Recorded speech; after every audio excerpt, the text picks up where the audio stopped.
Nanti anak-anak Unimed harus nonton ini.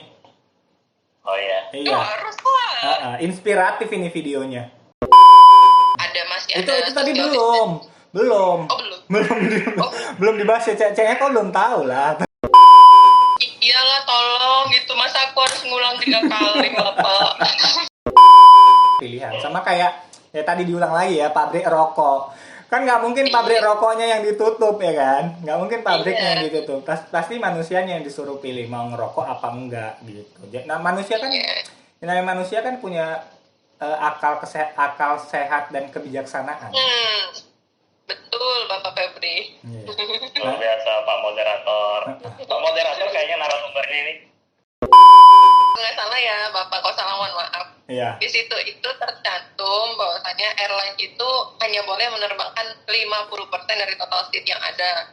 Tujuannya supaya penerapan social distancing itu tetap berjalan ketika ada di dalam pesawat. Ini belum ada loh di YouTube mana-mana. Belum ada yang membaca komentar. Biasanya orang nggak ngebaca komentar. Ini aku nggak baca komentar.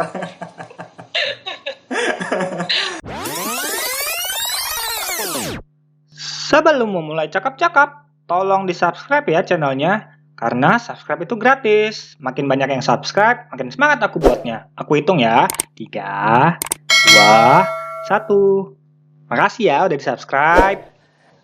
Astrid, Siska Pratiwi, dan Ananda. Astrid bekerja sebagai apa? Di mana? Bandara apa?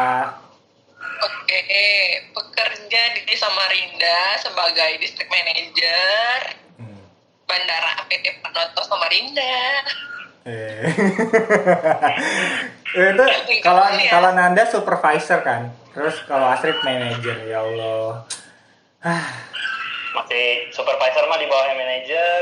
Iya, ya aku di bawahnya supervisor. Nggak apa-apa lah ya. Nah, terus kan Nanda, Astrid lagi di Samarinda. Samarinda Kalimantan apa ya, Trit? Timur. Kalimantan Timur. Nanda di Bogor. Bogor Jawa apa ya, Nan? Jawa Barat. Jawa Barat. Kan kita kan semuanya asalnya dari Medan. Kita kuliahnya sama ya, Unimed, Universitas Negeri Medan. Nanti kalau diupload, anak-anak Unimed harus nonton ini. Ini udah direkam? Udah. Oh, udah. Nanti anak-anak Unimed harus nonton ini. Oh iya. Iya. Harus lah. Inspiratif ini videonya. Oh iya. Terus ada Hamzah di seru lagi. Astrid Nanda kan nggak pulang kan ke Medan.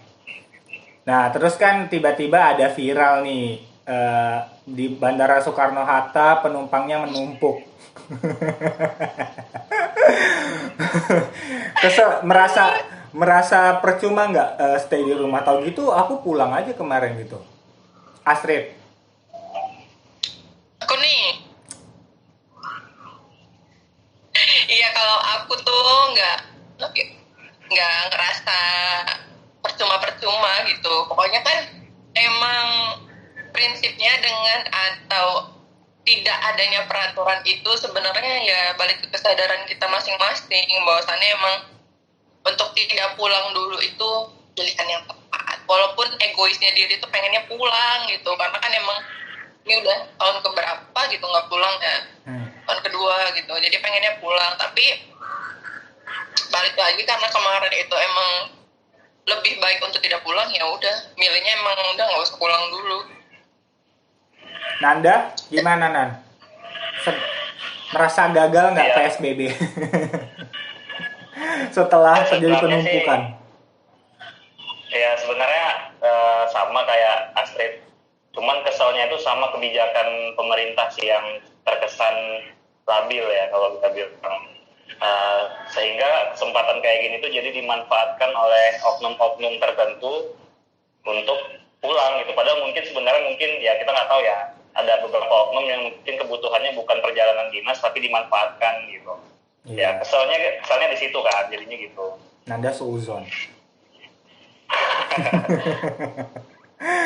tapi ternyata tapi ternyata tuh pihak bandara klarifikasi kan, pihak Soekarno Hatta tuh ngomong ternyata tuh bukan bukan sebenarnya penumpukan penumpang itu terjadi karena jadwal penerbangannya itu mirip-mirip antar penumpang gitu. Sebenarnya ada beberapa penerbangan, tapi check-innya itu mirip-mirip. Jadi mereka tuh jadi menumpuk gitu.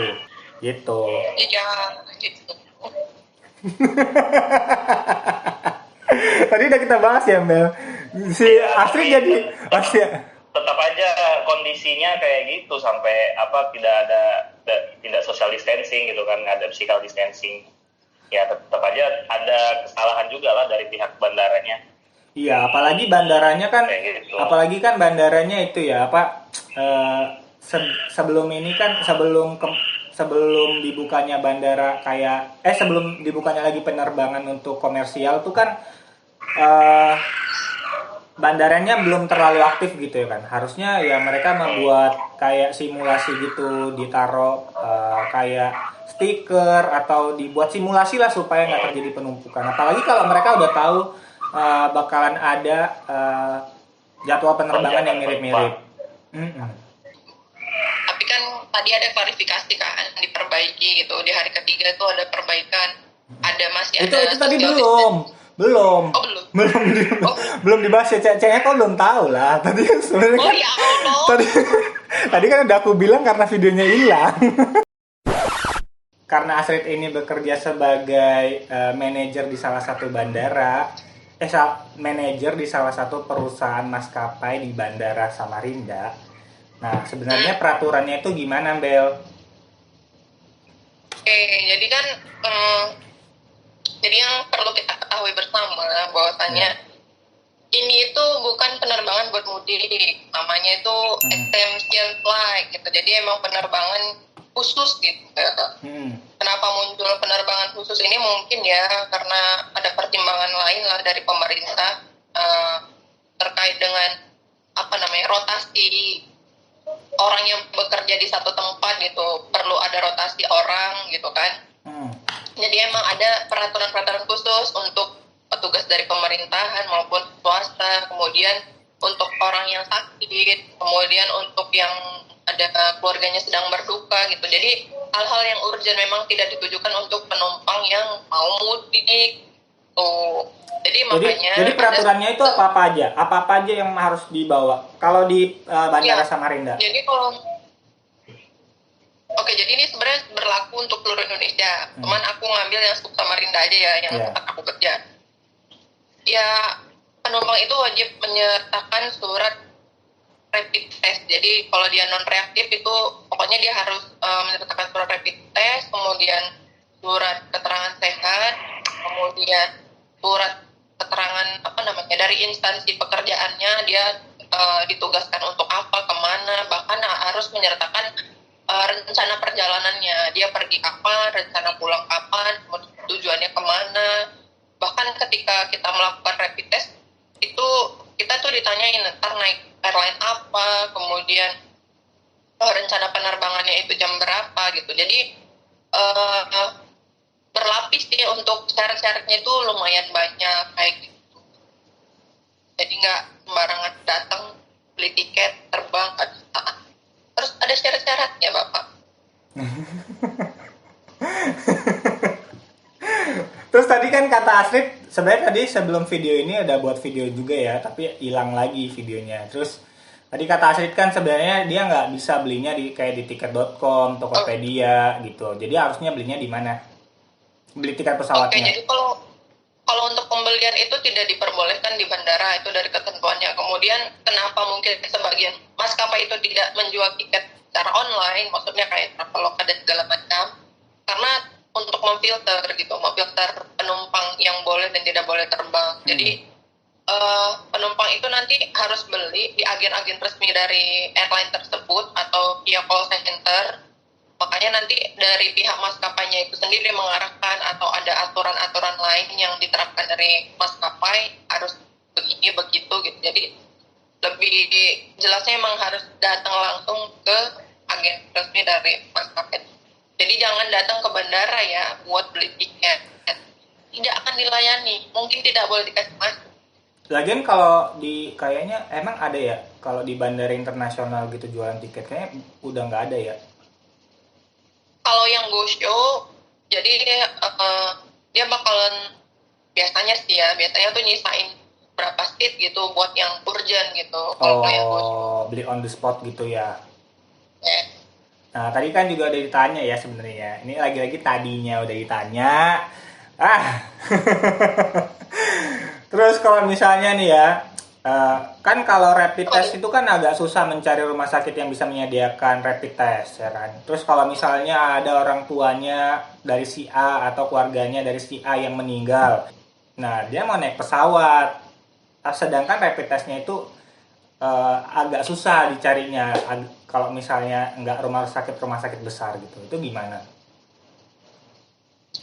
Oh, jadi beberapa bandara tuh sebenarnya kalau bandara-bandara besar itu menyediakan namanya karantina kesehatan pelabuhan yang orang KKP.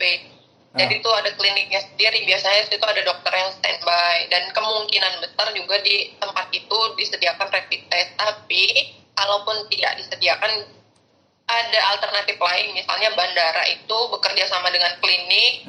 Jadi membuka satu stand sendiri buat hal-hal yang seperti ini yang nggak bisa keakomodir jauh-jauh hari gitu. Jadi dia ngedadak harus berangkat dan segala macam. Ya sudah, dia datanglah ke bandara untuk rapid test. Jadi bandara itu ya mungkin itu sifatnya ngebantu lah ya. Ya bukan solusi yang gimana-gimana, paling sifatnya ngebantu untuk hal-hal yang urgent kayak gitu. Kira-kira ada peluang nggak terjadi kecurangan gitu, memanfaatkan situasi kayak gini nih? Kalau memanfaatkan situ, sebenarnya kan kita ya nggak tahu ya, mungkin terlatih untuk pantang lihat celah gitu ya. Iya, apalagi kalau kepepet ya. Apalagi sekarang gitu, yang momentumnya gitu emang dari awal lah udah dilarang buat mudik, tiba-tiba gini dibuka kerannya pelan-pelan kayak gitu. Ya Pak, kemungkinan besar ya, ini bukan kemungkinan, mungkin udah kejadian. Bakalan ada sih potensi buat curang kayak gitu. Dan tapi aku tuh kayak pernah dengar gitu kemarin ada yang jual surat ini ya, surat dinas atau surat bebas COVID. Surat bebas COVID. Iya. Iya, Di e-commerce. Iya. Ya, ada ya emang. Aku belum cek. Itu emang ada. Emang ada. Terus lagi ada, kan? lagi diselidiki gitu sama kepolisian sekarang. Iya. Nah, itu kan berarti emang ya ada kayak orang yang tadi gitu. aku bilang ya, Street. Kan hidup itu pilihan ya kan. Ya. Jadi kalau misalnya kau mau selamat ya stay di rumah, kalau kau nggak mau selamat ya pergi-pergi aja, mudik, jalan-jalan kemana gitu. Jadi sebenarnya pilihan, sama kayak ya tadi diulang lagi ya, pabrik rokok kan nggak mungkin pabrik rokoknya yang ditutup ya kan, nggak mungkin pabriknya yang ditutup, pasti manusianya yang disuruh pilih mau ngerokok apa enggak gitu. Nah manusia kan punya akal sehat dan kebijaksanaan. Betul, Bapak Febri. Luar biasa Pak Moderator. Pak Moderator kayaknya narasumbernya ini. Muncrat. Lucu sih. Nah tadi udah dibahas. Nah terus juga tadi udah ngebahas juga nih. Apa? Ada ataupun tidak ada aturan tertulis, itu kan sebenarnya kita juga sadar gitu bahwasannya ya kita sekarang lagi di daerah mana, keluarga yang mau kita tuju itu posisinya lagi di daerah mana. Ya jangan-jangan kita yang sebagai carrier gitu, bukan kita yang tertular mungkin, tapi kita yang membawa gitu, kita yang menularkannya. Balik-balik ke kita sendiri sih mikirnya tuh di mana. Itu sih kira-kira. Terus kalau misalnya naik pesawat nih ya, terus kan naik pesawat, shoot gitu. Di dalam pesawat dikasih jarak nggak kayak di dalam mobil?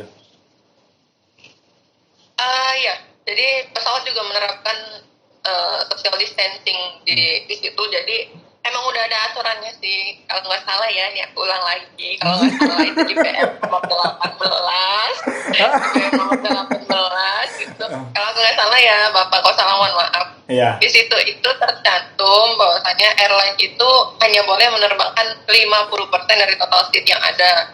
Tujuannya supaya penerapan social distancing itu tetap berjalan ketika ada di dalam pesawat.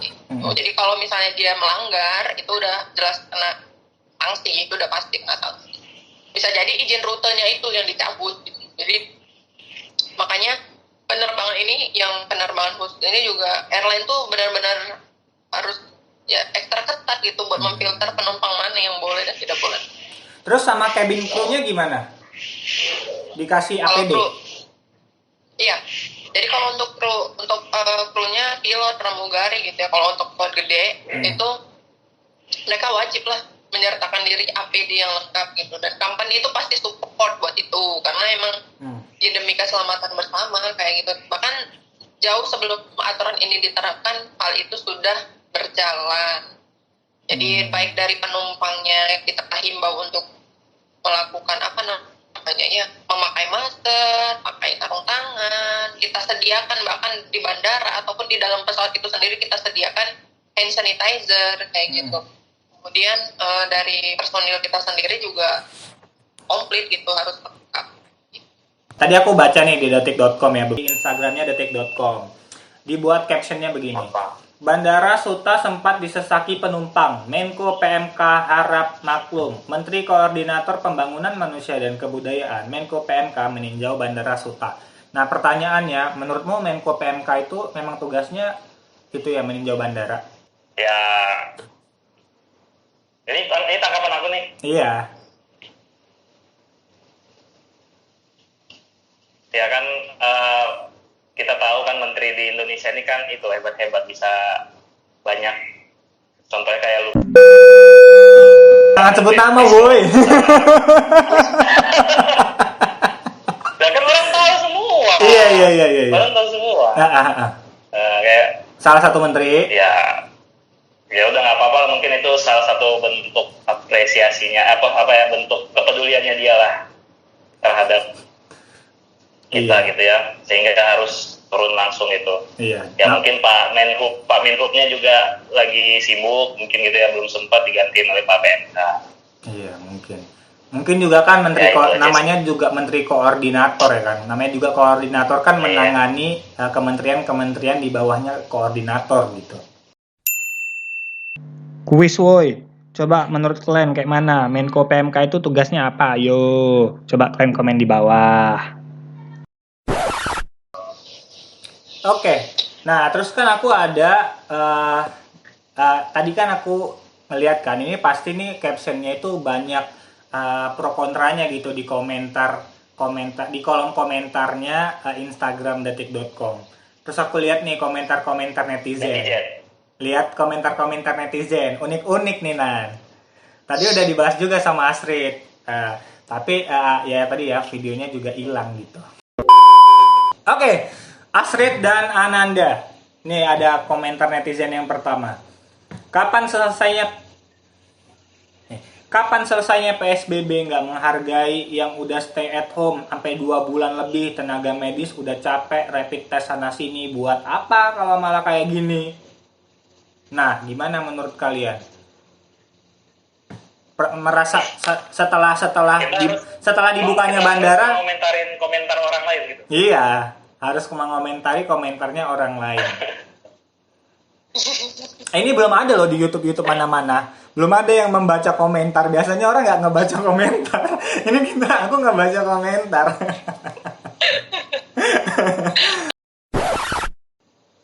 Jadi sebenarnya mungkin tadi udah sempat bahas ya. Bandara itu nggak pernah tutup. Bandara selalu operate.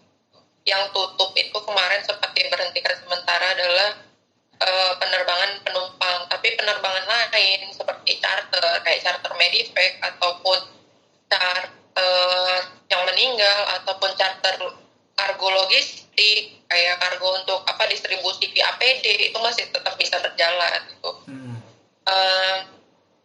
Kalau misalnya kayak gini nih, baru dibuat aturan gitu, paling cuma berlaku 14 hari ya. Jadi aku udah hitung tuh dari awal tanggal 24 sampai tanggal 7 Mei itu cuma 14 hari realnya. Setelah itu ada statement relaksasi, bukan mudik tapi relaksasi kayak gitu.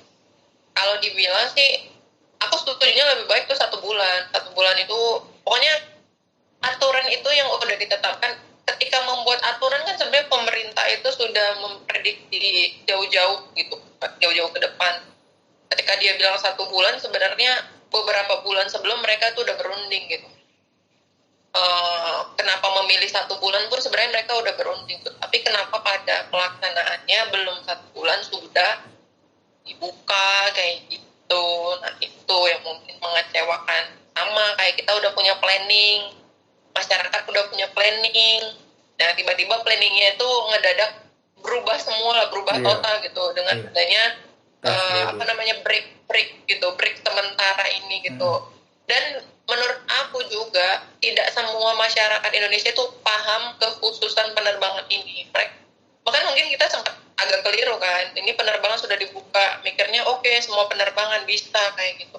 Padahal ini penerbangan khusus kayak gitu. Kalaupun mungkin, kalaupun memang pemerintah planning gitu, oke lah 1 bulan ini kita close dulu. Kalau mau adain relaksasi itu disonding ke media gitu, bahwasannya kita mungkin bakalan ngadain relaksasi sebentar, hari gitu. Nah lebih baiknya juga setelah timing buat mudik gitu, itu lebih baik gitu, daripada ini kan udah deket-deket mau mudik ya. Kalau travel bis biasa, kalau travel bis biasanya disuruh putar balik. Kalau pesawat belum pernah dengar disuruh putar balik. Emang ya Trit ya, pesawat bisa diputar balik. Misalnya gini dia. Ada nih yang kena corona di dalam pesawat, terus di pesawatnya putar balik. Dari mana dia tahu dia kena corona? Demam kali tengah pesawat? Enggak, itu cuma asumsi aku doang. Dia cuma bilang. Soalnya kan kalau di sini tuh, karena aku tuh di Cikarang, artinya kan di pertengahan antara Jakarta ke Jawa, ke daerah Jawa kan. Nah di sini tuh banyak yang bis-bis mobil pribadi yang disuruh balik di tengah tol gitu. Nah mungkin nggak gitu kalau udah pesawatnya jalan terus disuruh balik. Kalau dari sisi aviasi sendiri itu harus ada reason tertentu gitu, Bel. Jadi makanya kenapa di setiap bandara itu sebelum ada penerbangan melakukan beberapa checkpoint, filter terhadap penumpang, yaitu tadi supaya mencegah hal-hal yang tidak kita inginkan itu terjadi di udara kayak gitu. Karena mau ngetem di mana, minggir di mana kan kayak gitu. Nah, ya kan. Nah, terus tapi kalaupun misalnya kejadiannya ada urgent gitu, memang harus balik, ada sih sebenarnya dalam aviasi itu kalau kita mau berangkat dari satu tempat ke tempat lain terus nggak bisa landing di tempat itu, kita biasa dialihkan ke tempat yang satunya lagi gitu. Misalnya dari A ke B nggak bisa landing karena cuaca ada segala macam, atau di situ ada huru hara gitu, kita nggak bisa landing di situ, kita landingnya di C. Tapi kalau di C pun kita nggak bisa landing, ya kita diperbolehkan balik lagi ke titik A kayak gitu. Atau mungkin di pesawat itu tiba-tiba ada yang sesak napas gitu kan, batuk-batuk bersin sesak napas gitu, semua orang histeris gitu, kacauan di dalam pesawat, ya bisa aja diambil keputusan dari PIC-nya, karena kan ketika sudah di udara itu udah jadi tanggung jawab pilot sebenarnya. Jadi ketika dia udah buat decision, oke kita landing di tempat X gitu, bisa, atau udahlah kita balik aja gitu, bisa, keadaan kayak gitu tuh bisa. Tapi kan kalau karena isu-isu yang nggak jelas gitu, nggak ada apa-apa di dalam pesawat, cuman karena komentar netizen terus kita disuruh balik, ya enggak rugi lah. Terus dia pilotnya lagi baca itu ya, komentar di Instagram gitu. Bis aja bisa balik, kenapa pesawat harus nggak balik gitu ya kan? Terus dia balik. Apa sih, garing? Nah ini nih. Kalau bis baliknya ada yang nyuruh balik kan, ada yang stop kan? Iya, ada polisi. Iya. Nah, kan kalau di udara kan nggak mungkin ada yang stop balik. Nggak, zaman sekarang ada yang nggak mungkinan. Oh. Iya. Terus nih komentar terakhir nih ya, cuman ada 3. Soalnya tadi kebanyakan komentar netizennya itu dia nggak setuju gitu. Kenapa bandara harus dibuka, itu mereka nggak setuju. Nah ini komentar ketiga yang unik. Hebat nih Pak Menteri, kalau rakyat miskin aja mudik pakai bis, disuruh putar balik. Tapi kalau yang kaya mudik pakai pesawat malah ditinjau dulu gitu. Jadi kan sebenarnya aturan itu berlaku untuk semua moda transportasi. Jadi ketika kan kata menteri juga ketika relaksasi itu juga berlaku syarat-syarat itu juga untuk semua moda transportasi kayak gitu. Jadi sebenarnya kalau dia jalur darat ya, ini bahkan lebih ketat lagi. Kenapa dia bisa langsung diputar balik? Karena setiap wilayah itu ada batas-batas wilayah dan setiap batas wilayah itu ada yang ngejaga. Nah, yang ngejaga wilayah itu kan otomatis nggak boleh lah ngasih izin keluar masuk orang tanpa surat keterangan yang jelas, karena kan itu membahayakan wilayah tersebut. Gitu. Makanya bahkan ada di sini kemarin kejadian juga. Ketika dia nyampe di satu wilayah, di wilayah tujuan itu sudah ada bus yang menjemput untuk mereka itu diisolasi di sekolah-sekolah atau bahkan di di sekolah kayak gitu. Mereka tuh ditempatin di sekolah selama 14 hari kayak gitu. Nah itu udah jadi konsekuensi kayak gitu. Atau ada juga yang ketika dia mau masuk ke wilayah tertentu, dia disuruh balik gitu, disuruh putar arah kayak gitu. Nggak balik sana pulang, ngapain? Gitu. Penting ya gitu. Kalau menurut lu gimana Nan? Kalau rakyat miskin mudik pakai bis disuruh balik, terus kalau yang kaya ditinjau dulu gimana? Kalau yang kaya memang selalu naik pesawat ya? Nggak juga sih. Kalau aku kenapa harus naik pesawat ya? Kenapa harus naik pesawat ke Medan? Karena nggak mungkin naik bis kan? Iya wah. Mungkin lah, nggak ada yang nggak mungkin. Aku bilang nggak mungkin. Enggak, maksudnya kalau karyawan kan cutinya aja 5 hari Nan. Naik bis ke Medan 3 hari. Terus pulang pergi aja udah 6 hari, minus 1 hari coba. Menurut lo gimana Nan? Iya. Ya biasanya kan kalau bis itu surat menyuratnya kan nggak terlalu riweh gitu daripada pesawat gitu. Kalau pesawat itu kan pasti lebih ketat pengawasannya, makanya sebelum berangkat harus ditinjau dulu sana sini. Kalau bis kan nggak mungkin semua penumpangnya harus dibawa surat ini, bawa surat itu, bikin ini, bikin itu, ya lebih ribet. Ya gampangnya ya di stop aja di tengah jalan suruh putar balik gitu. Kalau pesawat kan memang benar-benar harus dipastiin dulu kan perjalanannya seperti apa, rencananya seperti apa kan. Ya itu sih si netizen tadi harusnya ini dulu, cari tahu dulu mungkin kenapa pesawat begini, kenapa bis begini gitu. Ya, mohon maaf ya netizen. Ya gitulah. Udah habis. Terekam. Bentar ya, di save dulu ya. Save dulu. Nah, di closing dulu lah. Terima kasih udah.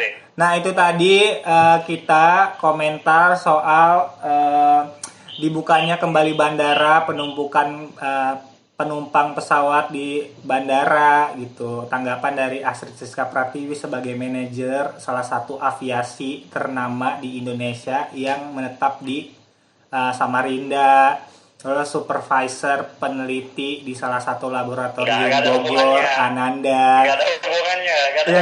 Ya nggak apa-apa gitu. Sebagai rakyat aja itu. Jadi orang-orang yang menonton, yang tahu Astrid, yang tahu Nanda, tolonglah subscribe channel ini. Biar semangat aku buatnya, biar percaya diri gitu loh. Udah subscribe, share videonya gitu ya Nan. Ya semoga banyak ya Bel ya. Iya.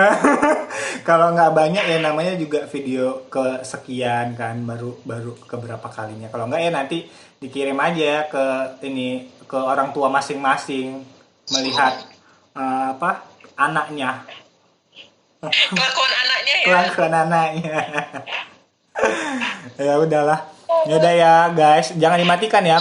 Aku pura-pura dada gitu loh. Dadah. Dadah, di save dulu.